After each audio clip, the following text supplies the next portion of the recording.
नमस्कार दोस्तों, आप सभी का हमारे भक्ति एंड फन वीडियोस चैनल में स्वागत है। आज मैं आपको राधा कृष्ण की कहानियाँ सुनाने जा रही हूँ। तो चलिए भक्तों, श्रवण करते हैं। विश्व में राधा कृष्ण की जोड़ी को अमर माना जाता है। कहा जाता है राधा और कृष्ण की कहानी सच्चे प्यार का उदाहरण है। उनकी पत्नी ना होने के बाद भी भगवान कृष्ण का नाम हमेशा राधा के साथ लिया जाता है। यह बहुत ही सुंदर बात है। ऐसा इसलिए क्योंकि श्री कृष्ण के प्रति राधा की भक्ति और समर्पण पूर्ण रूप से निष्कपट था। तो चलिए भक्तों, कहानियाँ श्रवण करते हैं। पहली कहानी, राधा कृष्ण अपार प्रेम की कहानी। नारद जी भगवान कृष्ण से बहुत प्रेम करते थे। जब नारद जी ने तीनों लोकों में राधा की स्तुति सुनी तो वह बहुत ही चिंतित हो गए। बहुत सोचने लगे कि राधा में ऐसा क्या है कि उसकी स्तुति पूरे जगत में हो रही है। इसका जवाब पाने के लिए नारद जी ने कृष्ण जी के पास जाने का निर्णय लिया। इस सवाल का उत्तर पाने के लिए वह भगवान श्री कृष्ण के पास पहुँचे, परंतु वहाँ पहुँचने के बाद उन्होंने देखा कि कृष्ण जी के सर में बहुत ही पीड़ा हो रही थी। जब नारद जी ने उस पीड़ा के लिए उपचार पूछा तो कृष्ण जी ने उत्तर दिया, यदि मेरा कोई भक्त अपना चरणोदक मुझे पिला दे तो मेरी ये पीड़ा कम हो जाएगी। नारद चिंता में पड़ गए। उन्होंने सोचा कि अगर कोई भक्त अपने भगवान को अपना चरणोदक पिलाएगा, मतलब चरणों को धोया हुआ पानी, तो वह नरक में स्थान पाएगा। उसके बाद नारद जी भगवान श्री कृष्ण जी की पत्नी रुक्मणी जी के पास पहुँचे। नारद जी ने रुक्मणी को सारी बात बताई। रुक्मणी जी ने अपना चरणोदक देने से मना कर दिया, यह कहते हुए कि देव ऋषि, यह तो पूर्ण पाप है।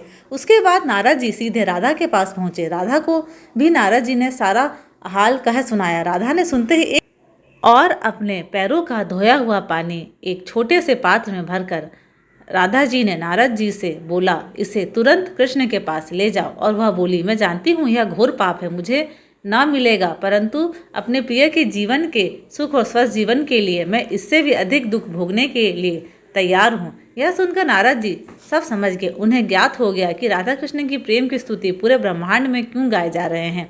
यह राधा कृष्ण की दिल छू लेने वाली एक कहानी है, जिससे साफ पता चलता है कि राधा का कृष्ण के प्रति अपार प्रेम था। दूसरी कहानी, एक दूसरे से जुड़े राधा कृष्ण की कहानी। राधा श्री कृष्ण से अपार प्रेम करती थी, यह तो सभी जानते थे, परंतु कितना अपार प्रेम हर कोई परीक्षा लेकर जानना चाहता था।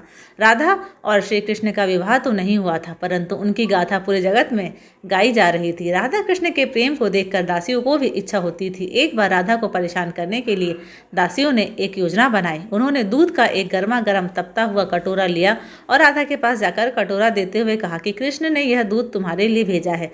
राधा यह सुनते ही गर्मा गर्म दूध दासियों के समक्ष ही पी गई। राधा को वह गर्म दूध पीकर कोई कष्ट नहीं हुआ। जब दासियां कृष्ण के पास लौटी तो उन्होंने देखा कि कृष्ण के मुंह में अत्यधिक दर्दनाक छाले हो गए हैं। यह देखकर उन्हें अपनी गलती का एहसास हुआ।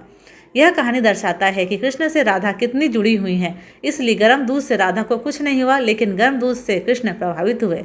तीसरी कहानी, राधा का विवाह कृष्ण से क्यों नहीं हुआ। ब्रज है राधे राधे की भूमि और मथुरा है श्री कृष्ण जन्मभूमि। मथुरा, वृंदावन और गोकुल श्री कृष्ण के प्रारंभिक जीवन का हिस्सा है। सभी भक्त कृष्ण और राधा का नाम एक सांस में लेते हैं और कहते हैं राधे कृष्ण। इससे यह साफ पता चलता है कि दोनों अलग नहीं, एक ही हैं। भगवान विष्णु ने पृथ्वी पर जन्म लिया कंस को मारने के लिए, और साथ ही उन्होंने उसी युग में महाभारत के युद्ध के समय अर्जुन के माध्यम से पूरे धरती के लोगों को भगवत गीता का पाठ पढ़ाया। पृथ्वी लोक में कृष्ण का विवाह राधा से नहीं हुआ, बल्कि उनका विवाह रुक्मणी और सत्यभामा के साथ हुआ। इसलिए भक्त हमेशा सोच में रहते हैं कि आखिर ऐसा क्यों हुआ। कई शास्त्रों में माना गया है कि राधा और कृष्ण कभी अलग थे ही नहीं, वह दोनों एक ही थे। तो एक ही व्यक्ति कैसे विवाह कर सकते थे। एक दूसरी कथा में माना गया है राधा तो जीवात्मा थी और कृष्ण तो परमात्मा। राधा का निस्वार्थ प्रेम कृष्ण के प्रति एक परम निष्ठा और प्रेम था। राधा ने अपना सब कुछ कृष्ण पर न्यौछावर कर दिया था, यानी वह एक हो गए थे। ऐसे मिलन को विवाह से ऊपर माना गया है। कई लोगों का मानना है श्रीधामा के अभिशाप के कारण कृष्ण और राधा का विवाह नहीं हो पाया। श्रीधामा श्री कृष्ण का एक भक्त और मित्र था, जो भक्ति को प्रेम से अधिक मानता था। इसलिए उन्होंने क्रोध में आकर एक दिन राधा को श्राप दिया कि वह कृष्ण से जुड़े सभी यादों को भुला देगी और पाताल लोक में 100 वर्ष रहेगी। इस कारण ब्रह्मा ने कृष्ण और विष्णु के 9 अवतार के रूप में जाने को कहा और राधा को शाप से मुक्त कराने का निवेदन किया। इसलिए अभी राधा कृष्ण का विवाह नहीं हो पाया। एक और कहानी में माना गया है कि राधा पृथ्वी पर प्रेम का महत्व और सही अर्थ बताने के लिए जन्म लिया था, जो आप राधा और कृष्ण के प्रेम भावना की शक्ति के माध्यम से देख सकते हैं। साथ ही राधा कृष्ण ने यह भी धरती में जन्म लेकर बताया कि प्रेम को किसी विवाह रूपी समझौते में बांधकर नहीं रखा जा सकता। धन्यवाद। अगर आप सभी को मेरे वीडियोस पसंद आते हैं तो प्लीज़ लाइक, शेयर और सब्सक्राइब ज़रूर करें।